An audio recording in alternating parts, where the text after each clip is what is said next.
사무엘상 마지막에 보면 한 가문에 완전한 몰락하는 안타까운 이야기가 나옵니다. 블레셋 군대가 쳐들어와요. 왕이 맞서 싸우죠. 근데 왕도 죽고 왕자도 죽고 다 죽고. 사울왕 얘기에 요나단도 죽고 또 다른 왕자 둘도 함께 죽고 막 끝장난 것이죠. 사울왕의 시작은 아주 화려했습니다. 참 복도 많아요. 타고난 복이 많아가지고 집안이 좀 가난한 집안이 아닙니다. 그래도 사환들만큼 그래도 좀 풍족한 집안에서 자랐어. 근데 이게 인물도 좋아요. 사무엘상 9장 2절에 보면 이렇게 표현하고 있어요. 사울은 잘생긴 젊은이였다. 이스라엘 사람들 가운데 그보다 더 잘생긴 사람이 없고 키는 보통 사람보다 어깨 위만큼은 더 있었다. 이렇게 이야기해요. 키도 헌출하지, 인물도 좋지. 장동건 같을까요? 송중기 같을까요? 요즘 뜨고 있는 정혜인 같을까요? 아니에요? 또 다른 사람이에요? 근데 용기가 있고요. 힘도 장사예요. 얼짱에다 몸짱에다가 막 그냥 상남자에다가 뭐 하나 부족한 것이 없습니다. 거기에다가 하나님도 사울을 축복해 줍니다. 사무엘을 통해서 머리에 기름 부었고 장차 너 이스라엘 왕이 될 감이다 축복해 줍니다. 사울이 리더십을 발휘하죠. 당시 지파별로 막 나눠져 있고 분산되어 있던 이스라엘을 통합합니다. 사기라고는 아무도 것도 없던 백성들을 군대로 모아서 수많은 전쟁 전투에서 승리하게 됩니다. 결국 사울은 이스라엘 백성들의 환호 속에 최초의 왕이 되어집니다. 이때 나이가 40살이에요. 대단히 출세한 사람입니다. 아니 그렇게도 잘 나가던 사울이 저 홀딱 망하게 된 이유가 뭘까? 사울은 하나님을 의지하지 않아요. 하나님이 하신 게 아니에요. 자기가 한 거예요. 자기가 피땀 흘린 거고요. 자기가 이룩한 성공이에요. 내가 다 했어. 그 마음을 가진 사람이에요. 사울왕이 이스라엘을 괴롭히던 이웃 나라를 물리치자 백성들이 막 칭송이 하늘을 치솟기 시작을 합니다. 어깨가 으쓱해져 가지고요. 사무엘상 15장 12절에 보면 사울이 갈멜에 이르러 자기를 위하여 기념비를 세웠다. 이렇게 이야기해요. 누구를 위해서? 자기를 위해서. 아말렉과 전쟁에서 승리한 뒤에 자기를 위해 기념비를 세웁니다. 자기가 생명 걸고 싸웠고요. 자기가 용맹했고요. 자기 지략이 뛰어나서 승리한 거예요. 어떻게 보면 틀린 말이 아닐 수 있어요. 그러나 그 말에는 정말 위험한 함정이 있습니다. 사울왕이 내가 다 했어 라는 마음이요 엄청난 위기를 몰고 오는데 그 위기는 여인들의 한 노래소리에서 시작되어집니다. 사울은 천천히요 다윗은 만만이라. 그 말 한마디에 사울왕 마음이 요동치기 시작합니다. 아니 어떻게 이룬 성공인데 다윗에게 빼앗길 수 있어. 내 자식 요나단에게 물려줘야지. 다윗에게 절대로 내가 빼앗길 수 없어. 그래서 어떻게 하든지 다윗을 제거하고자 합니다. 이제 저놈 다윗이 얻을 거라고는 내 나라밖에 더 있겠느냐. 다윗을 제거할 꾀를 내는데 어떤 꾀를 내냐면 가만히 보니까 자기 딸 미갈이 다윗을 흠모하고 있잖아요. 그래서 자기 딸 미갈을 미끼로 삼기로 합니다. 다윗에게 너 내 사위로 삼았으면 좋겠다. 그랬더니 펄쩍 뛰면서 나는 가난하고 천한 사람인데 어떻게 내가 임금님의 사위가 될 수 있겠습니까? 사울이 다윗에게 내가 바라는 결혼 선물은 오직 하나다. 내 원수 블레셋 남자 100명을 죽이고 표피 100개를 가지고 오면 된다. 사울의 이 음흉한 생각은 어떤 거냐면 자기 손에 피 한 방울 묻히지 아니하고 블레셋 사람들 손에서 다윗을 죽게 만들고 싶었던 것이죠. 다윗도 왕의 사위가 되고 싶잖아요. 그래서 당장 군장을 챙겨가지고 나가서 블레셋 남자 100명이 아니라 200명을 처단을 하고 표피를 가져다가 사울왕에게 바칩니다. 사울이 보기 좋게 진 거예요. 결국 사울은 자기 딸 미갈을 다윗의 아내로 주게 됩니다. 근데 보세요. 이 일로 인해 사울왕의 마음이 더 완악해집니다. 사무엘상 18장 29절에 이렇게 이야기해요. 다윗을 더욱더 두려워하게 되어 마침내 다윗과 평생 원수가 되었다. 사울왕 마음에 두려움이 밀려와요. 자기가 이룩한 성공 빼앗길까 봐 안절부절입니다. 그러니까 자꾸 악령이 사울왕을 괴롭히기 시작합니다. 잠을 잘 못 잡니다. 근데 묘한 게요, 이게 그 잠 설치고 막 너무 악령이 휩싸여서 힘겨운데 그걸 해결할 수 있는 유일한 게 약도 안 되고 아무것도 안 되는데, 다윗이 악기를 타주면, 연주해주면 그런데 마음이 평안해지는 거예요. 그래서 어느 날 다윗이 악기를 연주해주는데 사울이 갑자기 발작이 또 일어나요. 갑자기 창을 들어서 다윗에게 던집니다. 화들짝 놀라서 피해가지고서 간신히 도망가죠. 사울왕이 제정신이 아니에요. 그러자 아들 요나단이 사울왕에게 따집니다. 아버지, 다윗이 아버지에게 도대체 무슨 죄를 저질렀습니까? 아버지 왜 그러세요? 그러자 사울왕이 요나단에게 고함을 칩니다. 이 배영무도한 계집의 자식아, 내가 다윗과 단짝이 된 거 내가 모를 줄 알더냐? 다윗이 이 세상에 살아있는 한 너도 안전하지 못하고 너의 나라도 안전하지 못해. 그러면서 단창을 들어서 요나단을 찔러 죽이려고 합니다. 사울왕은 하나님은 안 죽여도 없어. 어떻게 하든 자기가 이룩한 이 성공을 지키려고 발버둥 치고 있을 뿐이에요. 참 애처롭습니다. 오늘 예레미야 선지자 말씀을 통해서 하신 게 사울왕에게 아주 딱 맞아 떨어집니다. 예레미야서 17장 5절이에요.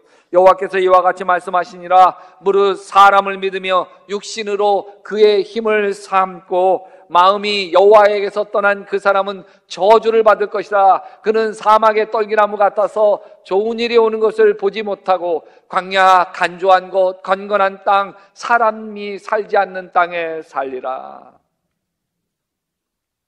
여러분, 사울만 그래요? 여러분은 안 그러세요? 우리는 안 그러냐 말이에요. 사울왕 모습이 우리에게 없나요? 내가 다 했어. 이게 우리 안에도 있지 않아요? 내 인생의 주인이 나 아닙니까? 이렇게 말할 수도 있어요. 아니 목사님, 저는 아니죠. 저 예수 믿는 사람이고 예수님 마음에 모시고 살아갑니다. 그러니까 주일 성수도 하고 봉사도 하고 그러는 거 아닙니까? 여러분, 사울왕도요, 하나님이 기름 부어 세운 왕이에요. 사무엘상 10장 10절에 보면, 또 19장 23절에도 보면 하나님의 영이 사울왕에게 임해가지고 사울이 예언도 해요. 예언도. 믿음이 없는 게 아니에요. 다만 사울왕에게 자기 인생의 주인이 자기인 거예요. 하나님이 아닌 거예요. 여러분, 다윗은 참 불행한 사람이에요. 처음에는 이게 꿈인가 생신가 싶을 만큼 한낱 목동에서 사울왕의 사위가 되고 왕의 호위 대장이 되었으니 대단하게 출세를 했습니다. 그런데 하루아침 사울왕과 원수가 되어집니다. 다윗이 꾸민 일이 없어요. 다윗이 한 거라고는 사울의 왕에게 충성을 다하고 외적이 쳐들어오면 목숨 바쳐 나라를 위해서 앞장서서 싸웠고요. 그래서 이스라엘 백성들이 당연히 다윗을 존경과 사랑하게 되어진 거, 이 죄밖에 없어요. 근데 그 대가는 아주 혹독했습니다. 사울왕이 다윗을 죽이려고 창을 던지고 활짝 놀라 광야로 도망가는데 사울왕이 3천 군대를 거느리고 수색하며 다윗을 추격합니다. 다윗은 하루하루 숨죽이며 살아야 되는 아주 비참한 처지가 되고 말죠. 한나라 왕이 자기를 죽이려고 하는데 도저히 이 나라에서 견딜 수가 없어요. 누군가가 몰래 다윗을 도와줬다. 그게 사울왕 귀에 들어가면 그 마을이 못살이에요. 무서워서 도와줄 수도 없어요. 그래서 다윗이 블레셋 지경의 가드 왕 아기스에게 피신을 합니다. 정치적 망명을 한 거예요. 거기는 사울왕의 군대의 힘이 미치지 못하는 곳이에요. 그런데 사울왕 블레셋 신하들이 아기스 왕에게 이렇게 이야기해요. 아니, 이스라엘에서 떠도는 이야기가 사울은 천천히요 다윗은 만만이라고 하는데, 여기 만만이라는 말이 무슨 말이겠습니까? 블레셋 우리 백성을 군사를 죽인 사람이 10,000명이라고 하는 뜻 아닙니까? 저거 철천지 원수입니다. 그 얘기 귀에 듣게 된 이 다윗이 큰일 났어요. 그냥 여기서 그냥 죽게 생겼어요. 그래서 미친 척을 해요. 여기 벽에다 등을 찍찍 긋고 침을 질질 수염에 흘리는데 뭐 가래침 같은 거 질질 흘리고 앉아서 희죽희죽 웃고 있으니까 사람들이 보면 이게 어디서 생쇼를 하고 있네. 그럴 만한데도 이 아기와스 왕이 뭐라고 얘기하냐면 우리 왕궁에 뭐 미친 사람 부족해가지고서 저 미친 인간 데리고 왔냐고 빨리 내쫓아라. 그래가지고 내쫓겨요. 그 순간 얼마나 감사한지. 10년 감수한 다윗이 하나님을 이렇게 노래합니다. 시편 34편 8절이에요. 너희는 여호와의 선하심을 맛보아할지어다. 그에게 피하는 자는 복이 있도다. 젊은 사자는 궁핍하여 줄일지라도 여호와를 찾는 자는 모든 좋은 것에 부족함이 없으리로다. 다윗은 철저하게 하나님을 먼저 생각하고 하나님을 먼저 의지합니다. 그런데 우리는 여러분 인생의 문제에 부딪혔을 때 하나님을 찾는 것보다 먼저 사람의 방법을 더 찾게 되어지지 않습니까? 하나님 당신은 3등이십니다 라고 하는 글이 있어요. 우리 자신을 되돌아보게 합니다. 하나님 당신은 3등입니다. 1등은 내가 하고 싶은 일, 2등은 내가 해야만 하는 일, 3등은 하나님 만나는 일. 하고 싶은 거 다 하고 해야 할 것 다 마치고 그 후에야 여유가 있으면 하나님을 만나줍니다. 하나님은 3등입니다. 어려운 일이 생길 때도 하나님은 3등입니다. 내 힘으로 한번 해보고 그래도 안 되면 가까이 있는 사람에게 도와달라고 하고 그나마도 안 될 때 하나님을 부릅니다. 하나님은 3등입니다. 거리에 있어도 3등입니다. 내게 가장 가까이 있는 건 나 자신, 그 다음은 내 마음을 알아주는 사람, 그 다음에야 저 멀리 하늘에 계신 하나님이십니다. 하나님은 3등입니다. 그런데 하나님께 나는 1등입니다. 무슨 일이 있어도 내가 부르기만 하면 도와주십니다. 내가 괴로워할 때는 만사를 제쳐놓고 달려오십니다. 아무도 내 곁에 없다 생각될 때는 홀로 내 곁에 오셔서 나를 위로해 주십니다. 나는 하나님께 언제나 1등입니다. 하나님은 여러분의 인생에 있어서 몇 등이신가요? 다윗에게는 1등이에요. 자신의 힘을 의지하기보다 먼저 하나님을 의지합니다. 시편 44편 6절에서 나는 내 활을 의지하지 아니할 것이라 내 칼이 나를 구원하지 못하리이다. 하나님을 의지하겠다는 거예요. 다윗이 오직 하나님만 의지하고 따른다는 걸 보여주는 아주 대표적인 장면이 있습니다. 사울왕이 다윗이 엔디게 광야에 있다는 걸 알고 추격할 때였습니다. 근데 추격하다가 뒤가 마려운 거예요. 굴이 있어서 찾아 들어갑니다. 근데 마침 그 굴 안쪽 깊은 곳에 다윗의 일행이 숨어 있었습니다. 사무엘상 22장 4절에 보면 다윗의 부하들이 다윗에게 장군이죠 이때 이렇게 속삭입니다. 드디어 하나님께서 대장님에게 약속하신 바로 그날이 왔습니다. 내가 너의 원수를 너의 손에 넘겨줄 것이니 내가 마음대로 그를 처치하여라 하신 바로 그날이 되었습니다. 다윗이 일어나서 사울왕에게 다가갑니다. 한 칼이면 될 텐데 그냥 사울왕의 겉옷자락만 몰래 잘라내. 사울왕은 시원하게 볼 일을 보고 그 굴에서 아무것도 모르는 채 나가. 여러분 황당해진 것은 다윗의 부하들입니다. 아니 사울왕을 죽이면 이 지긋지긋한 광야 도망자 신세 면할 수 있어요. 절호의 기회를 놓친 거예요. 이 기회를 놓친 걸 평생 후회할지도 몰라요. 사울왕에게 잡혀 처형되어지게 된다고 한다면 그때 왜 사울왕을 죽이지 못했을까? 그때 죽이라고 하나님이 보내주신 걸 내가 못했을까? 평생 후회할지도 몰라요. 근데 다윗은 하나님이 기름 부어 세운 사울왕 죽이는 건 하나님 뜻 아니라 부하들을 다. 이게 마지막이 아니에요. 다윗이 식강야에 있을 때 또 사울왕이 부하들을 이끌고 추격합니다. 밤이 어두워져 천막을 치고 군대가 다 야영을 하는데 그 가운데 다윗이 부하 아비세만을 데리고 사울왕의 막사로 숨어 들어갑니다. 사울왕이 코를 골고 자고 있어요. 이 아비세가 아주 신이 나서 속삭입니다. 하나님이 오늘 이 원수를 장군님 손에 넘겨주셨습니다. 제가 그를 당장 짱으로 창으로 찔러 땅바닥에 박아놓겠습니다. 2번 찌를 것도 없습니다. 1번이면 됩니다. 그럼 창을 들고 찌르내는 순간 다윗이 막습니다. 안 돼. 그를 죽여서는 안 된다. 그 어느 누구든지 하나님께서 기름 부어 세운 자를 죽였다가는 벌을 면치 못하리라. 아비새가 황당합니다. 그럴 거면 못하러 이렇게 생명 무릅쓰고 여기까지 온 거예요. 죽이려니까 온 거지. 말도 안 되는 말을 한 거예요. 그러자 다윗이 아주 유명한 말을 사무엘상 26장 10절에서 합니다. 하나님께서 사울을 치시든지 죽을 날이 되어 죽든지 또는 전쟁에 나갔다가 죽든지 할 것이다. 다윗은 철저하게 하나님에게 맡깁니다. 자기가 하지 않아요. 자기에게 주인은 자기 자신이 아닙니다. 하나님입니다. 결국 다윗이 예측한 대로 사울 왕과 세 왕자가 블레셋 전투에서 몰살당하고 맙니다. 무릇 사람을 믿으며 육신으로 힘을 삼았던 사울 왕은 몰락하고 맙니다. 예레미야 선지자가 한 말이 맞습니다. 예레미야서 17장 7절에 그러나 무릇 여호와를 의지하며 여호와를 의뢰하는 그 사람은 복을 받을 것이라. 그는 물가에 심어진 나무가 그 뿌리를 강변에 뻗치고 더위가 올지라도 두려워하지 아니하며 그 잎이 청정하며 가무는 해에도 걱정이 없고 결실이 그치지 아니함 같으리라.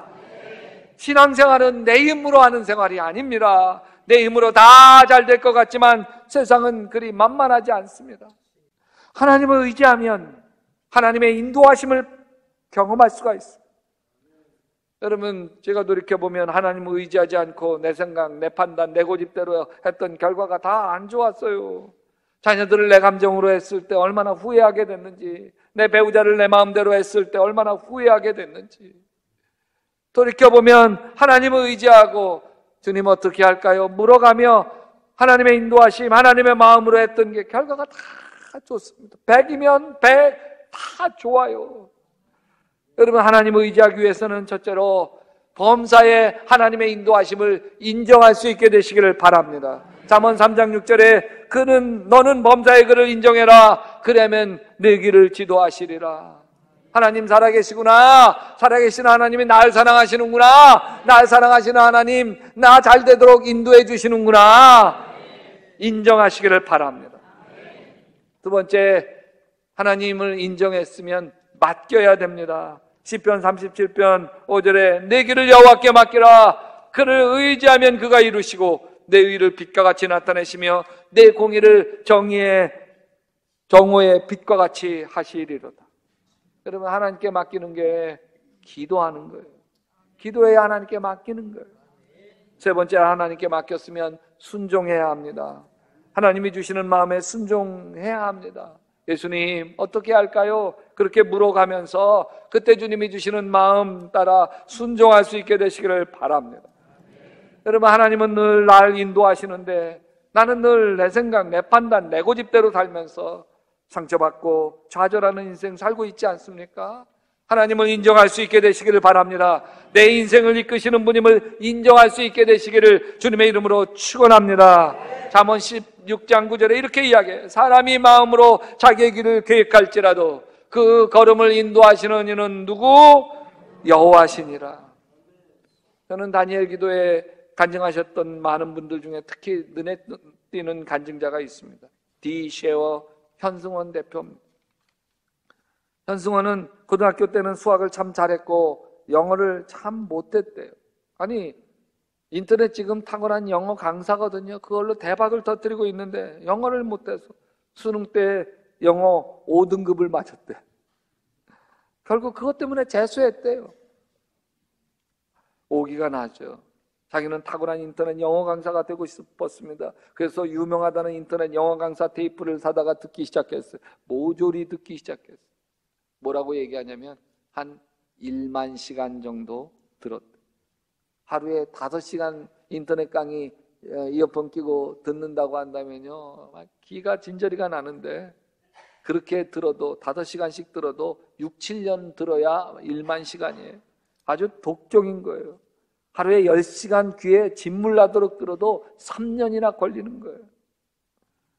500만 원 아버지에게 빌려서 인터넷 강의 사업에 뛰어들었습니다. 하나님이 축복해 주기 시작했어요. 기하급수적으로 수강생이 늘기 시작하더니 20명에서 다음에 500명, 그 다음엔 3,000명 이렇게 폭발적으로 늘더니 작년에는 10,000명, 지금은 수강생이 20,000명이에요. 올해 매출이 750억이래.